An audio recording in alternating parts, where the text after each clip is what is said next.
Assalamu alaikum. Today in this short video, I would like to share with you one thing that is past continuous tense and it's how to make a question, right?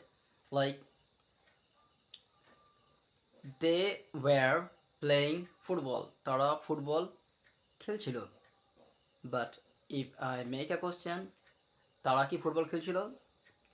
এটা করার জন্য আপনার প্রথমে ওয়্যারটাকে প্রথমে নিয়ে আসতে হবে, সাবজেক্টের শুরুতে নিয়ে আসতে হবে, বাক্যের শুরুতে ওয়্যার, দেন সাবজেক্ট।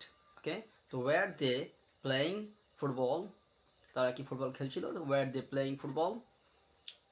এবং আমরা যদি বলি যে তারা কি